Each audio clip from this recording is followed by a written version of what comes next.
उत्थान क्लासेज में आपका स्वागत है। यह चैनल प्रतियोगी परीक्षाओं के लिए उपयोगी है।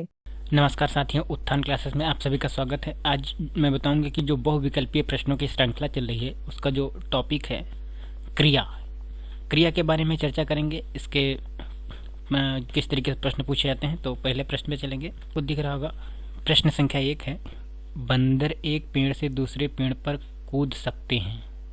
इस वाक्य में कौन सी संयुक्त क्रिया है? विकल्प है आज्ञा बोधक, विकल्प बी है अभ्यास बोधक, विकल्प सी है शक्ति बोधक, विकल्प डी है इच्छा बोधक।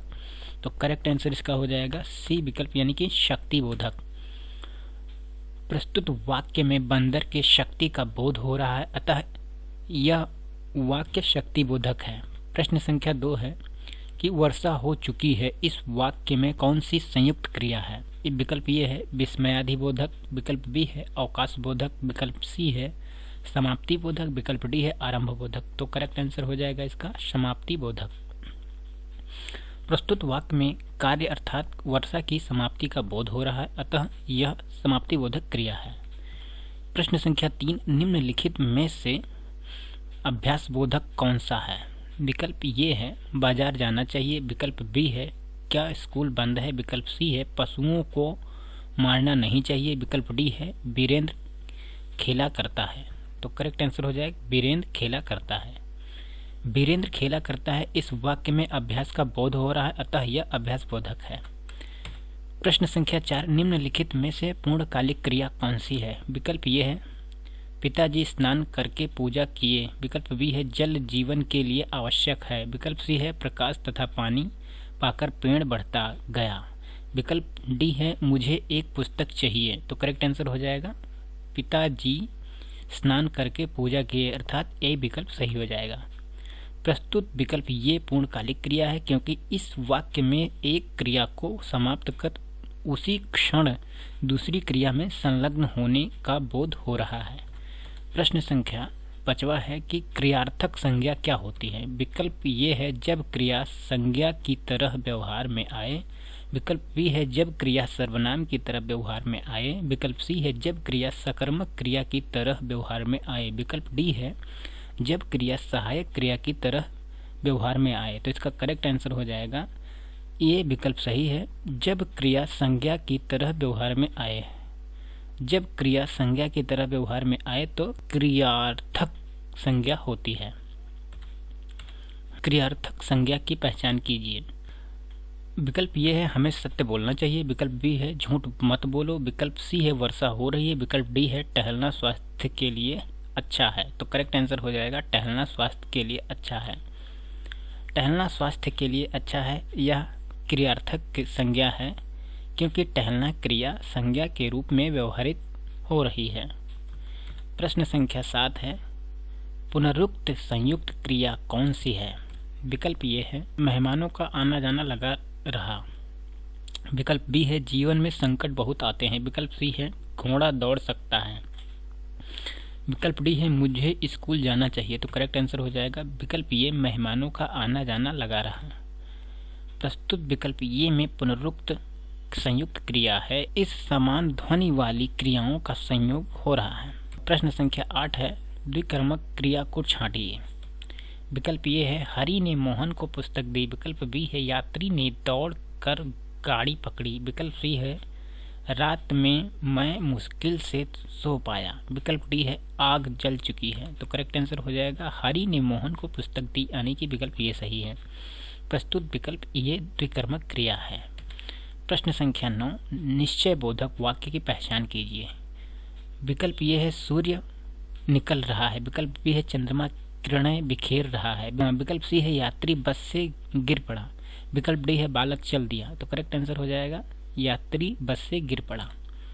प्रस्तुत विकल्प सी निश्चय बोधक है क्योंकि इस वाक्य में संयुक्त क्रिया से मुख्य क्रिया के व्यापार की निश्चयता का बोध हो रहा है।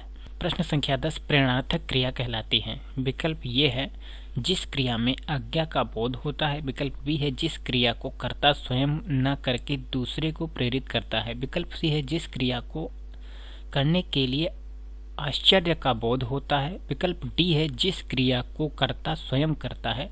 तो करेक्ट आंसर हो जाएगा इसका जिस क्रिया को कर्ता स्वयं न करके दूसरे को प्रेरित करता है, अर्थात बी विकल्प सही है। जिस क्रिया को कर्ता स्वयं न करके दूसरे को करने के लिए प्रेरित करता है उसे प्रेरणार्थक क्रिया कहते हैं। प्रश्न संख्या 11 है, सकर्मक क्रिया किसे कहते हैं? विकल्प ये है, जिस क्रिया के व्यापार का फल क्रम पर पड़ता है। विकल्प बी है, जिस क्रिया के व्यापार का फल कर्ता पर पड़ता है। विकल्प सी है, जिस क्रिया के करने पर व्यापार का फल अपादान पर पड़ता है। विकल्प डी है, जिस क्रिया के करने पर व्यापार का फल संबोधन पर पड़ता है। तो करेक्ट आंसर हो जाएगा विकल्प ये, यानी कि जिस क्रिया के व्यापार का फल कर्म पर पड़ता है। जिस क्रिया के करने पर व्यापार का फल कर्म पर पड़ता है वह सकर्मक क्रिया कहलाती है। प्रश्न संख्या 12, अकर्मक, सकर्मक तथा द्विकर्मक क्या है? विकल्प ये है, धातु के नाम। विकल्प बी है, क्रिया के भेद। विकल्प सी है, विशेषण के भेद। विकल्प डी है, सहायक क्रिया के भेद। तो करेक्ट आंसर हो जाएगा क्रिया के भेद। अकर्मक, सकर्मक तथा द्विकर्मक क्रिया के भेद हैं। प्रश्न संख्या 13, संयुक्त क्रिया बनती है। विकल्प ये है, दो से अधिक धातुओं के मेल से। विकल्प बी है, दो से अधिक सकर्मक क्रिया के मेल से। विकल्प सी है, दो से अधिक अकर्मक क्रिया के मेल से। विकल्प डी है, दो से अधिक प्रेरणार्थक क्रिया के मेल से। तो करेक्ट आंसर हो जाएगा दो से अधिक धातुओं के मेल से। दो से अधिक धातुओं के मेल से संयुक्त क्रिया बनती है। प्रश्न संख्या 14 है कि संयुक्त क्रिया के भेद हैं। विकल्प ये है 5, विकल्प बी है 7, विकल्प सी है 9, विकल्प डी है 11। तो करेक्ट आंसर हो जाएगा 11। संयुक्त क्रिया के 11 भेद होते हैं। कौन कौन से होते हैं? आरंभ बोधक, समाप्ति बोधक, अवकाश बोधक, अनुमति बोधक, नित्यात्व बोधक, आवश्यकता बोधक, निश्चय बोधक, इच्छा बोधक, अभ्यास बोधक, शक्ति बोधक तथा पुनरुक्त। प्रश्न संख्या 15, रमेश परीक्षा देना चाहता है। इस वाक्य में कौन सी संयुक्त क्रिया है? विकल्प ये है निश्चय बोधक। विकल्प बी है अभ्यास बोधक। विकल्प सी है शक्ति बोधक। विकल्प डी है इच्छा बोधक। तो करेक्ट आंसर हो जाएगा इच्छा बोधक। उपर्युक्त वाक्य में इच्छा बोधक संयुक्त क्रिया का प्रयोग किया गया है। यहाँ इच्छा प्रकट हो रही है। प्रश्न संख्या 16, सकर्मक क्रिया कौन सी है? विकल्प ये है लिखना। विकल्प बी है हंसना। विकल्प सी है रोना। विकल्प डी है सोना। तो करेक्ट आंसर हो जाएगा लिखना। लिखना सकर्मक क्रिया है क्योंकि लिखने का फल कर्म पर पड़ता है। प्रश्न संख्या 17, अकर्मक क्रिया वाला वाक्य है। विकल्प ये है रानी खाना खा रही है। विकल्प बी है बच्चा जोर से रो रहा है। विकल्प सी है मोहन पानी पीता है। विकल्प डी है वह फल काटता है। तो इसका सही आंसर हो जाएगा बच्चा जोर से रोता है। बच्चा जोर से रोता है अकर्मक क्रिया वाला वाक्य है क्योंकि फल कर्ता यानी बच्चा पर पड़ रहा है। प्रश्न संख्या 18, वह बहुत सोता है में सोता यानी कि सोना कौन सी क्रिया है? विकल्प ये है अकर्मक क्रिया। विकल्प बी है द्विकर्मक क्रिया। विकल्प सी है प्रेरणार्थक और विकल्प डी है सहायक क्रिया। तो करेक्ट आंसर हो जाएगा अकर्मक क्रिया। सोना अकर्मक क्रिया है क्योंकि सोने का फल कर्ता पर पड़ रहा है ना। प्रश्न संख्या 19, यौगिक क्रिया की पहचान कीजिए। विकल्प ये है गाना। विकल्प बी है खाना वाना। विकल्प सी है चल देना। विकल्प डी है पीना वीना। तो करेक्ट आंसर हो जाएगा चल देना। चल देना यौगिक क्रिया है क्योंकि यह दो धातुओं के संयोग से बनी है। प्रश्न संख्या 20, घोड़ा दौड़ रहा है। इस वाक्य में कौन सी क्रिया है? तो विकल्प ये है घोड़ा। विकल्प बी है दौड़। विकल्प सी है रहा। विकल्प डी है था। तो करेक्ट आंसर हो जाएगा दौड़। उपर्युक्त वाक्य में दौड़ क्रिया है क्योंकि इनमें काम का बोध हो रहा है। अपना बहुमूल्य समय देने के लिए बहुत बहुत धन्यवाद। उत्थान क्लासेज के संस्थापक अंबुज की तरफ से आप सभी को सफल होने की अग्रिम शुभकामनाएं।